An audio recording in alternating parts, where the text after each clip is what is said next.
Hey Algebra 2 students, we're going to move on to 5.2, which is our rational exponents and radicals. This is our day 1, so we have 2 days for this. This is 5.2 notes. If you still don't have our packet, then let me know and I can print one and leave it at the front for you. So first of all, we have this really fancy chart in your notes. And it says highlight the values that you need to memorize. Y'all, really, what you need to memorize are all of your squares. If you memorize all of your squares, then you're going to be okay. And some of your cubes. If you memorize up to here, 343 is good too. If you memorize up to 7 cubes, so all of your squares up to 20, and your cubes up to 7, then you're good. All of this other stuff you can figure out later. We'll be okay without them. But all of your squares and cubes up to 7. The rest of them, they're just really, they make the chart look crazy, don't they? So we will have a quiz on those. No calculator. Memorize those as best as you can. We've reviewed them a little bit, and we're going to review some more rational exponents. So I want you to think about rational exponents are exponents that are rational, which are fractions. So exponents that are fractions. We're going to talk about those today. But first we're going to talk about what some rules, properties of nth roots. So let's talk about properties of roots. What you may know is that if you take the square root of something, let's say that I take the square root of 9, I want to think about what this is called a perfect square, right?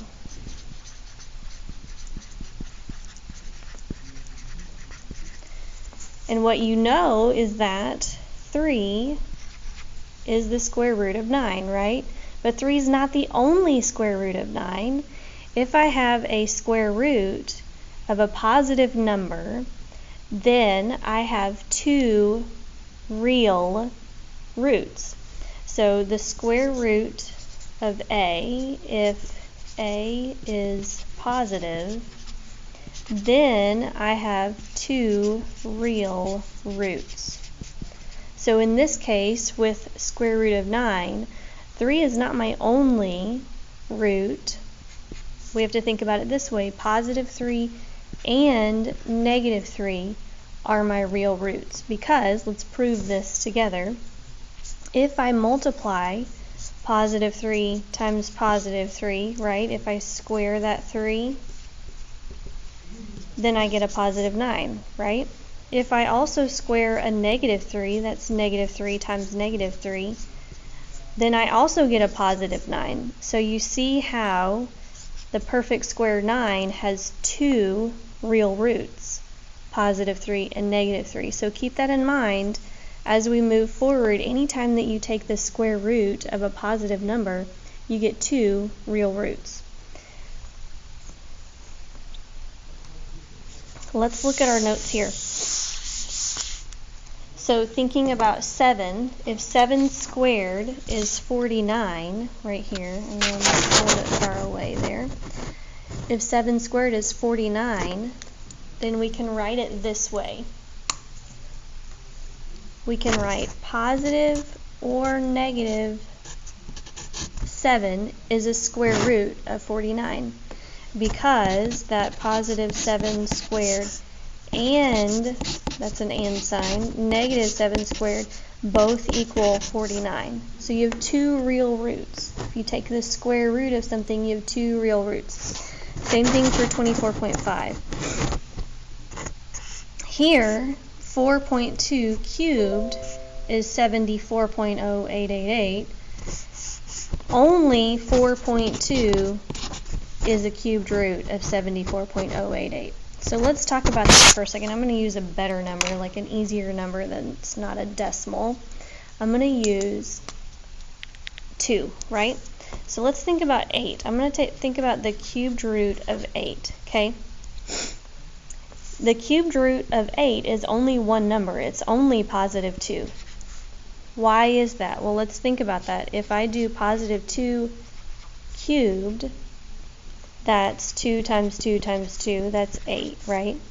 If I do a negative 2 cubed, like I did with my negative 3, that's negative 2 times negative 2 times negative 2. That's negative 8, right? Well, that's not what I have up here.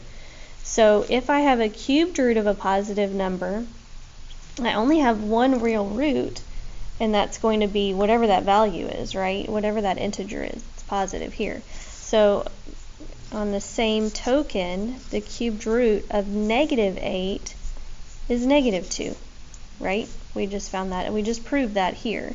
So keep that in mind. If you have a positive root, then you will have two an even root. Let me write that down.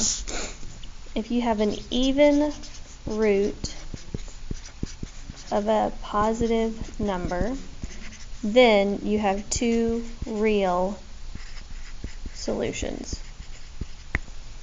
If you have an odd root, then you only have one real solution. So we're going to talk a little bit about this today. So you can think about that with all of these numbers down here. The 6 to the 4th power, you're going to have two real, right? 45 squared, you're going to have two real, right? It is 12 cubed, so 1728, you're just going to have one. Okay, so keep that in mind. If it's an even root of a positive number, then you have two real solutions.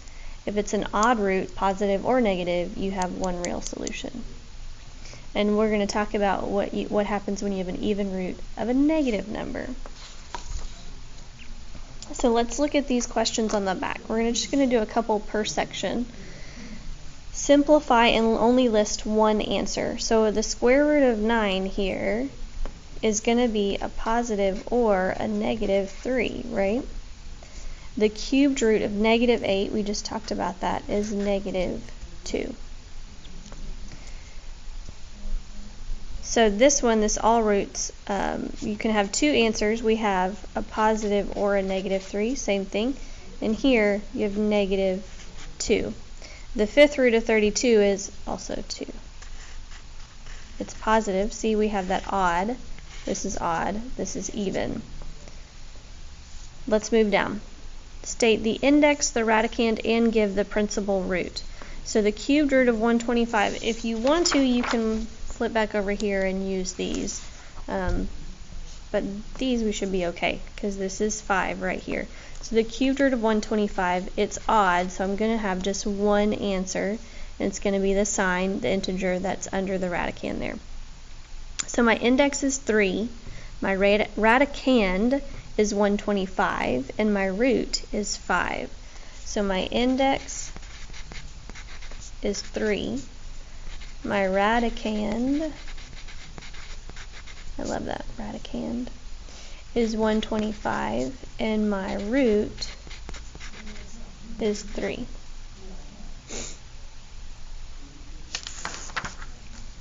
Flipping in my book here. Okay, 144, my index is, doesn't say it here, but it's understood to be 2, right? My radicand is 144, and then my root is positive or negative 12. Remember that, because it's square root. It's an even root, and so it can have a positive or negative root there, root value. I'm going to let you do the other ones on your own, and now we're going to evaluate the radical expressions. For here, the cubed root of 7 cubed, let's write that a little bit bigger here.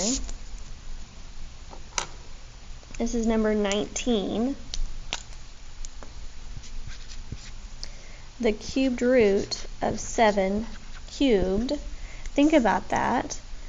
The cubed root of anything cubed, just like if I did the square root of something squared, it's just that number, right? Same thing here. If it's the cubed root of 7 cubed, it's just 7. if I found what the cube of 7 was, I can do this, right? Because 7 cubed is 343. Let's do this a little bit longer. I know you guys get this.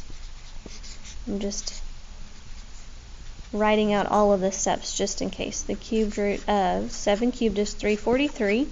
And if I look at my chart, the cubed root of 343 is, what do you know? It's 7. So I just skipped a step on that first one. They cancel each other out. It's really nice because they're opposite operations. Beautiful thing, right? All right, let's move on. 20 and 21 are the same thing. They'll cancel out. And 22 is the same thing. Let's look at 23. This one's tricky, right? I want to show you the difference here. Now let's think about this. This is what 23 says. This is the example. Example. If I square -3 squared, it's going to be -9, right? The square root of -9. That's different than this one. This is the example that I'm giving you. -3 squared is actually +9 because it's in the parentheses, right? -3 times -3, that's +9. So here, this would actually have that real root +3 or -3 as my real root. But here, because I am taking an even root of a negative number, results in an imaginary solution. So a non-real number, imaginary. We're going to get in, I know I'm about to blow your mind. We're going to start talking about non-real numbers, which are called imaginary numbers. And so the answer to this is still positive or -3, but because this is a negative number, I have 2 imaginary numbers, and so I label it using this I after it. So we'll talk more about what these I's look like and notes with these, but this is your big thing for today, right? If you take the even root of a negative number, you get 2 imaginary solutions. Big. I'm going to put a cloud around this because this is big news, right? So let's think about that. If I take the square root of -4, my solutions are positive or -2, but because it's negative, it's an imaginary solution, 2 imaginary solutions. Same thing with -16, right? It's an even root. It's positive or -4i. Let's do another even. Let's say the 4th root of, let's do -16. Same thing. The 4th root of -16 is positive or -2i, because the 4th root of 16 is 2, but because 16 is negative, it's an imaginary solution. So you have 2 imaginary solutions there, all right? Take a couple seconds. We have 1 more minute, and I'm going to review. We're going to do more of these in class together, promise. But I want to talk about some rational exponents. So let's look at number 32 here. This one's a funky one. This is 27 to the 4/3 power. This is called a rational exponent. Rational exponent, that just means fraction. It's an exponent in fraction form. So don't get scared by that statement. It just means just fancy for fraction. See, all happiness. We know what fractions are, right? But what do we do with rational exponents? Rational exponents are written this way to denote the root and the exponent. So I want you to think about this, 27 4/3. This is a fancy way of me writing a root index, right? This is our index. I'll be really specific. And this is going to be my exponent. 27 is still my base, okay? And that doesn't change. But when we talked about indices earlier, think about that as the cubed root of 27 to the 4th power. That's what it looks